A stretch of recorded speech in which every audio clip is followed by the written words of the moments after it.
Hello everyone, Charles Watts here. Welcome back to Inside Arsenal. It's Sunday. I hope wherever you are watching or listening to this around the world, you're having a fantastic weekend. And why shouldn't you be after what we all saw last night at the Emirates? What a fantastic win that was. Another fantastic win in the league in 2024. Arsenal now setting a record-breaking pace to start a calendar year in the Premier League. Incredible run of form. They bounced back superbly from that disappointing midweek defeat at Porto in the Champions League. I certainly went there a little bit. There's a little bit of trepidation, I have to say, when I went to the Emirates last night. I thought, on the back of a disappointing result, a morale-sapping result, the way it happened as well with a last-minute winner in Porto, the fact that Arsenal have had that European travel, Newcastle have had all week to prepare without a game. I was worried, I admit. I thought, what are we going to see here? Are Newcastle just going to be fresher? Are they going to be too much for Arsenal? And I couldn't have been more wrong. Within a few minutes, my worries had kind of gone by the way I saw Arsenal started the game. That first half, that first 45 minutes was truly exceptional from Arsenal. They blew Newcastle away. The only disappointing thing was they were only 2-0 up at half-time. But they, of course, went on to win the game very, very comfortably in the second half as well, despite that very late consolation, which was a nice moment for Joe Willock coming back to the Emirates and scoring. But it certainly wasn't a nice moment for the Arsenal defence and the goalkeeper, who will be disappointed they didn't manage to keep a clean sheet. But it was a fantastic header, fair play from Joe Willock. So plenty to discuss in today's show. We'll go over the game, look at the big talking points from it. I mean, there's not too many negatives to talk about, just lots and lots of pluses. We'll look at what Mikel Arteta's had to say after the game as well. Run through my player ratings. I did do my player ratings video in my sort of immediate post-match reaction. That went out yesterday on it's on the videos below, or if you're listening on podcasts, you can find it on your podcast as well if you want to listen to that. But I will go over my player ratings again a little bit later on. Got plenty of questions, well, not questions, but got plenty of comments from you guys in terms of what you saw last night and how you felt about the performance and some of the individual displays as well. So plenty to get stuck into after what was a really, really good night for Arsenal, running out 4-1 winners. I mean, you look at how they've started the year now in the calendar year. 5-0 against Crystal Palace, 2-1 at Nottingham Forest, 6-0 against West Ham, 5-0 against Burnley, 4-1 against Newcastle. That's 25 goals in the first 6 games of 2024. Just 3 goals conceded. First time Arsenal have ever started the calendar year with 6 successive wins in the Premier League. That's a record. They're just there's so many different records as well that I'll go through a little bit later on that Arsenal have set, and it just shows the type of form they're in right now. And they were really, really exceptional from the start. I mean, they got the early goal through, I want to say Gabriel, but it wasn't. And if any of you like me have got Gabriel in your FPL team, you'll have been disappointed by that. Disappointed he didn't score because, as I said in my video last night, when he came running onto that Saka delivery, Saka's first half deliveries from set pieces were fantastic, by the way. So dangerous time and time again. When he whipped that in, you saw Gabriel coming onto it, you thought, goal, written all over it. Somehow Karius managed to keep it out. And then, unfortunately, from a Newcastle point of view, it went in eventually off Botman, who was lying on the floor. Quite funny from an Arsenal point of view.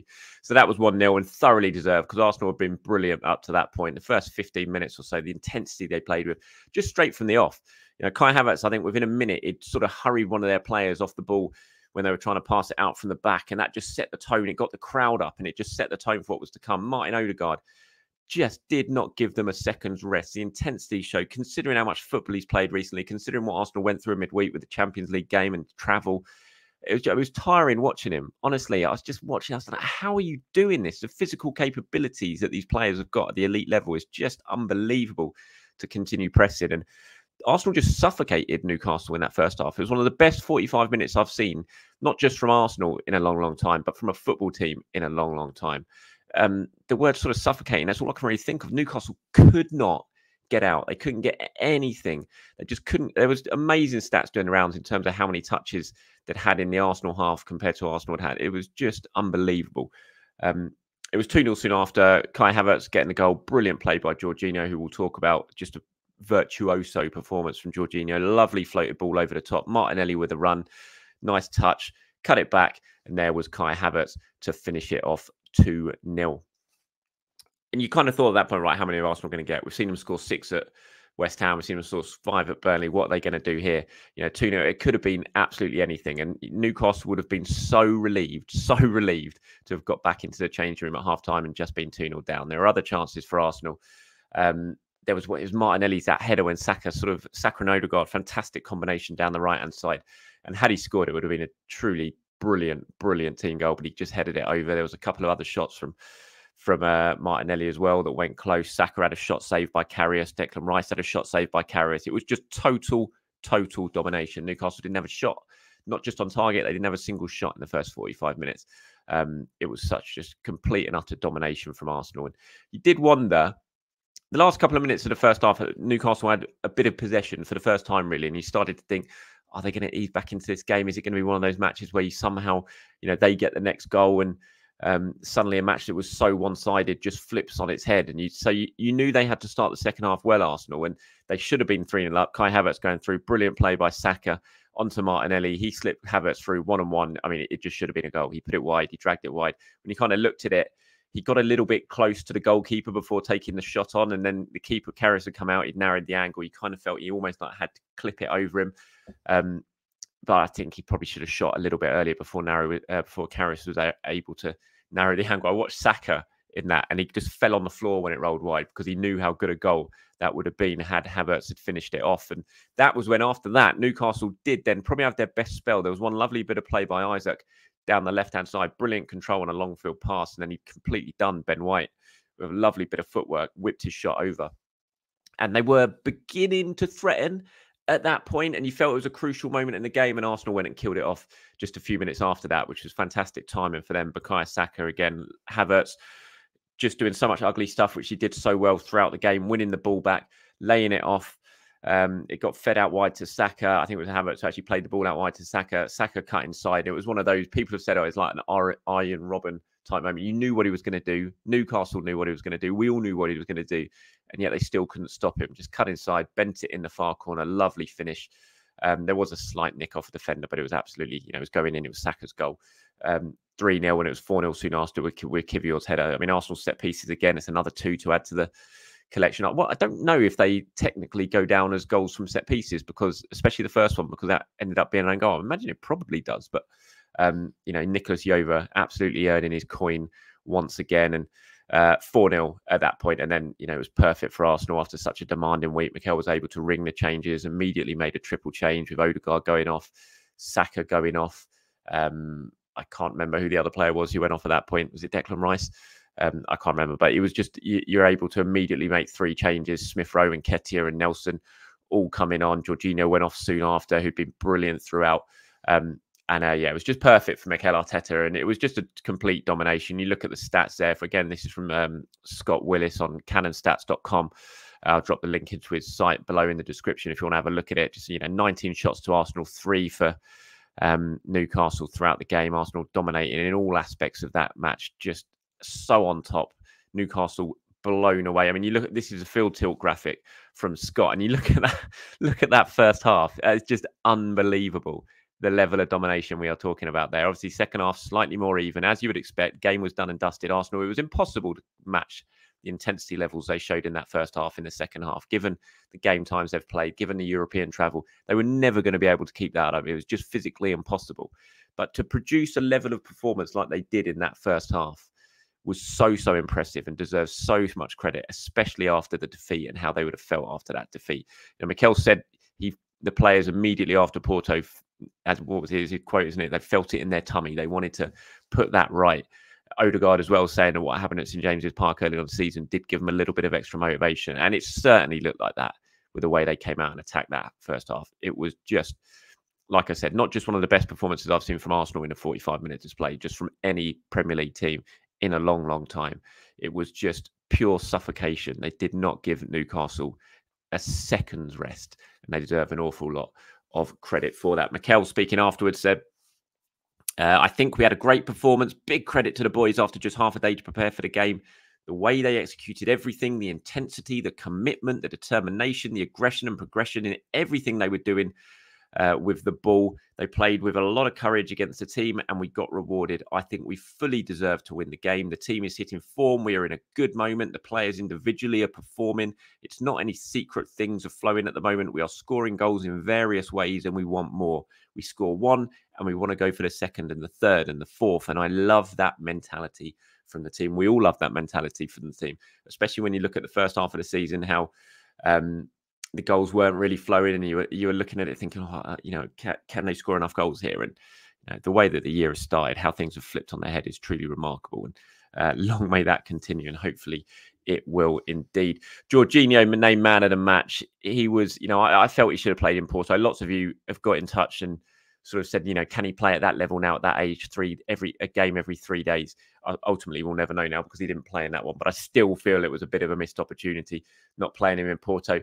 If he had, would he have been able to play as well as he did last night? Perhaps not. So there is a sort of every side to that argument, of course. But Mikel was raving about him quite rightly after the game. Said he's a top player, especially when the opponents have certain behaviours or certain setups.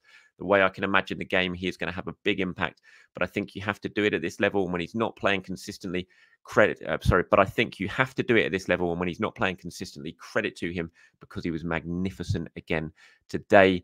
On him and other players hitting their peak right now in the season, he says he is certainly world class. But I think individually today we were outstanding in the way we played and raised the bar again. Newcastle are a top side. They are really well coached, and it's very difficult to do what we've done today, to have them in the positions and to make them suffer like we've done. So credit to the boys. And it was, look, Jorginho was my man of the match. I thought he was exceptional, but it was an all-round top performance from Havertz at the top, like I said, setting the tone, from Martinelli and Saka out wide, who were just constantly on it, non-stop, from Odegaard with his pressing, from Rice and Jorginho behind. It was just a complete all-round team performance. You don't play like that. You don't have that level of domination that Arsenal did in that first half without everyone playing well and everyone doing their job and doing exactly what they've been asked to do in the lead up to the game.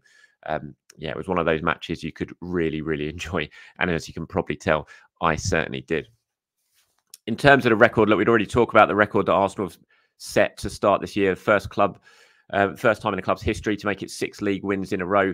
But it's not only that, they've now scored 2 goals in the 7 consecutive halves of football. It's the first Premier League team ever to do that. It started with the 2 second-half goals against Liverpool and then 4 goals against West Ham in the first half, 2 in the second, 2 goals against Burnley in the first half, 3 in the second, 2 goals last night in the first half, and 2 goals in the second. So 7 halves with 2 or more goals scored. The first Premier League side in history to do that. Bukayo Saka has now equalled Ian Wright's record. It's the first English player to score in 5 consecutive Premier League games for Arsenal since Wrighty did it back in 1994, 30 years ago. Saka absolutely hitting exceptional heights so far in 2024 after what was probably what you could say slow start to the season from him. Certainly by his standards, he is absolutely flying right now.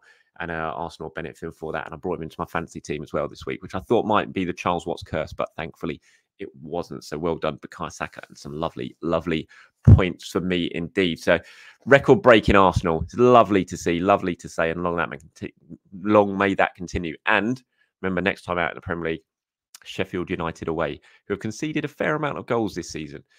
Hopefully, fingers crossed, we don't have that horrible banana skin line in wait in that one. But you would think if Arsenal play the way they are at the moment at Bramall Lane, then there should be plenty more goals of them for them to come.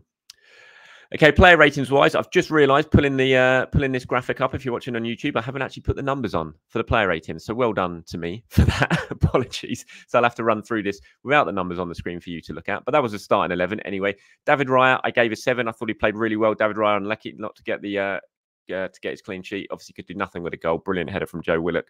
I thought his starting position, and this is one you talk about. The goal he conceded against Porto, and was his starting position right and all that. Obviously, sometimes when a goal goes in like that, you can question it. But when you look at how he performed yesterday and look at in the first half, the only time Newcastle got out, they played a couple of balls over the top. And had Raya been back a little bit, they might well have got on the end of it. But his starting position was so good and it was so aggressive. And this is what Arsenal want from him. It's what Arteta wants from him. So when goals go in like they did against Porto, you can question it a little bit, I suppose, but this is what he's being asked to do. It's why Arsenal signed him. It's why Arteta signed him. It's the way he wants to play. And he showed that last night with the sort of sweeper keeper he was playing in that first half. And he just snuffed out any sort of danger that Newcastle had on that counter-attack. And I thought he played well. His distribution was good. He controlled his penalty area really well. And like I said, unlucky not to keep the clean sheet. So he gets a 7. Ben White, I gave an 8. I thought White played really well in that first half. Second half, Isaac did him a couple of times down the left, but when you're coming up against a player like Isaac, you're always going to get beaten a couple of times, I think, as a fullback. But first half, he was reveling in that sort of inverted role. He was linking up really well with Saka and Martin and Odegaard at time. He was playing alongside Jorginho. I really enjoyed White's performance yesterday. I gave him an 8. Saliba and Kivior, I gave 7s. Maybe Kivior could have got an 8 because of the goal. But, you know, again, 7 is a very good score in terms of my ranking system. I thought they both played very, very well. Saliba and Gabriel. Saliba was in cruise control for most of it. Gabriel, I gave an 8. I really enjoyed his battle with Isaac, especially in the second half when Newcastle threatened a little bit more. It was a really fun battle to watch. Obviously played a big part in his goal, in the first goal as well. Gabriel gave him an 8. Jorginho, my man of the match, 9. Just as I said, virtuoso performance from Jorginho. What a player, what a signing he's been. There was lots of question marks when Arsenal signed him, but he has been fantastic. So much value for money. Just has so much to offer. Still a top-class midfielder. Who Arsenal signed £10 million. I mean, you just it's a really, truly brilliant signing for Arsenal, Jorginho. Love watching him play, and he was brilliant last night. 9 out of 10. Odegaard, I gave an 8. It's one of those games that you come off it and there's no goals or assists for Odegaard. And you know, some people, especially social media, will be like, "Oh, look, he's not done anything." But yet you watch that performance, he was brilliant. Absolutely brilliant, Odegaard. Just captain's performance, led by example. 8 out of 10. Rice, I gave a 7. Martinelli, I gave a 7. Havertz, I gave 7. I thought Havertz played really well, set the tone. Should have scored though. Really disappointing that he didn't finish that off. It would have been such a nice goal. Just needs that killer instinct in front of goal, doesn't he? Kai Havertz. There was a couple of times in the first half as well. You thought you can shoot there, Kai. Go on, it's on your left foot. Have a dig, and he just doesn't quite have that ruthless killer instinct in front of goal. But he's not an out-and-out striker, of course. But I thought he played really well. He led the line expertly. He did get his goal, which was great. And he played a big part in the third. Well, he got the assist for Saka's goal, but he played a big part winning the ball back as well, doing what he always does. Kai Havertz, just superb work rate. I gave him a 7. Saka, I gave an 8. Just brilliant from Saka once again, and absolutely deserved his goal. So those are my player ratings from yesterday. Again, apologies, I didn't put the numbers on the screen. Turning attention to what you guys have been saying. Thanks so much for you all replying to the player ratings video yesterday. Got a few of the comments and opinions here. July said, I thought Raya was great, especially in the first half with a few clearances of sweeper keeper. Yep, that's what I was talking about just a minute ago. He said it won't be seen in any of the stats. Agreed. I thought he did it really, really well, and it summed up exactly why Arteta wants him and how he wants him to play. Pritch says, Georgie went down with cramps shortly before he went off. I don't think he has 290 minutes in 1 week in him. Probably why he didn't play on Wednesday. And I think that's the right decision. He's got 3 points and we are very much in the Porto tie. Yep, get what you're saying. I still kind of would have liked to see him play against Porto. And I think he definitely needs to play in the second leg. Sly Arsenal says, Kivior is starting to show why Arteta bought him. Let's hope he stays injury-free. 100%. Absolutely needs to stay injury-free at the moment with no Zinchenko or Tomiyasu. Players need time to adapt. Then they need time on the field to gain confidence and match sharpness. Vieira is a forgotten man. Poor bloke was just starting to show form before we got another injury setback. If he can stay fit, we'll be talking highly of Vieira as we are with Kivior at the moment. Trust the process. Trust Arteta. I hope you're right there when you come to Fabio Vieira, and definitely right to single out Kivior for some praise. He just looks like an Arsenal player now, Kivior. Maybe he didn't before. You know, did he feel like he really belonged? Was he getting enough minutes? He come over from, he was still a very relatively inexperienced player. Came over, didn't speak the language, new city, new culture, new league, and not really getting many minutes. It's hard to feel like a player of a team when you're like that. But now this run in the team, he just looks more comfortable. He looks like he belongs here. He just has that understanding with his players. And yeah, another good signing. Arsenal's January business last January really was excellent. RSN5 says the most exciting thing about this victory is that the Gunners could have easily scored a couple more goals. Complete domination by Arsenal. Staying awake till 3:30 a.m. was worth it. Well done, RSN, and everyone else who had to stay up into the early hours around the world watching that game. Vet Paris says, hi, Charles. Given how little Arteta rotates his team, I'm really surprised by the amount of tactical flexibility he is able to squeeze out of it. Against Liverpool, Jorginho was ahead of Rice. We were defending 4-2-4 in that game. With Rice ahead of Jorginho last night, we were pressing them in a 4-1-3-2 formation with Rice in the middle of the three. Sounds like a really small tweak, but wow, we absolutely smothered them. Completely nullified their midfield. Jorginho was amazing. I am really sure that he picked up this injury in the last international break, and I'm convinced if he had played more during December, we wouldn't have had that blip. How we manage his minutes and whether we can spread it between him and Partey for the rest of the season is going to be absolutely key. Agreed, 100%. I think that's why Arsenal are really managing Partey's return very, very carefully. They know how important it could be with him back. The options that's going to give Mikel Arteta, the options of resting players. They don't want to take any risks with Thomas Partey, and I can understand why. Patrick says, Jorginho is no longer at a stage in his career when he can give these kind of performances every 3 days. To be honest, we were lucky to have him fit for most of the season, given he's one of our oldest players. I hope Mikel continues to use him sparingly and in these kind of high-pressure big games. He was immense today. Yes, he absolutely was. And lastly, his final page, Tristan says, great performance, and the captain is always running and pressing. Don't know how he keeps it up. With so many behind the ball in the first 20 to 40 minutes, it was scary how well we moved the ball and got the ball back. We were. I mean, it was just a brilliant performance. It was a classic example of pressing high, pressing with intensity. When you did win the ball back, splitting the lines, Rice was doing it, Jorginho was doing it. I think Saka spoke about it after the game, how impressive it was in the midfield, how they managed to get that ball through to them quickly and in space. It's not something we've always seen from Arsenal this season, but it was certainly something we saw last night. Royal's dad asked, Charles, did they credit Kivior with a goal or take it away from him? I think he's been credited with it. I did check this morning. I haven't seen it's been taken away from him. So at the moment, it is Jakub Kivior's goal. Hopefully that will remain the same. Afsar says, okay, it's time the fans got behind Kai Havertz. Why do a lot of Arsenal fans target him? It's beyond belief, and that's not going to help him at all. He's not a midfielder anyway, so is it his fault? Kai is a forward and false nine, and he always works hard, so give him credit. Facts. Well, to be honest, look, I understand when you talk about some fans, maybe you're talking about sort of the social media mood. Some people are still getting on him at social media. But when you're in the stadium, every single Arsenal fan in that stadium is behind Kai Havertz. His song is so loud. It's sung constantly over and over again. It was again last night. As the players were leaving the pitch, it was the Havertz song. Fans in the stadium, fans at away games, they are fully behind Kai Havertz, and he is feeling the love light now, and he deserves the credit he's getting because he's been excellent, excellent since the turn of the year. And he's already up to 7 goals for the season now, 6 in the Premier League. You know, he's doing exactly what Mikel Arteta would have wanted him to do, and showing why Arsenal signed him. And changed my name to Bob says, hey Charles, excellent reaction after Porto. The aggression, intent and body language were perfect. Could have been much worse for Newcastle, and we owed them a beat down. We need to keep the pace in that game between Liverpool and Man City. Will be massive. It will indeed, and that is not far away. And yes, Arsenal did owe Newcastle a beat down, and it was a lot of fun to see that happen last night. All right, that's it from me, everyone. Thank you very much for watching. Thank you very much for listening. Appreciate it. As always, I'll be back tomorrow to talk about Arsenal all over again. Until then, enjoy the end of your weekend, and you should certainly do that. Enjoy it, Arsenal fans. Speak to you soon. Bye-bye.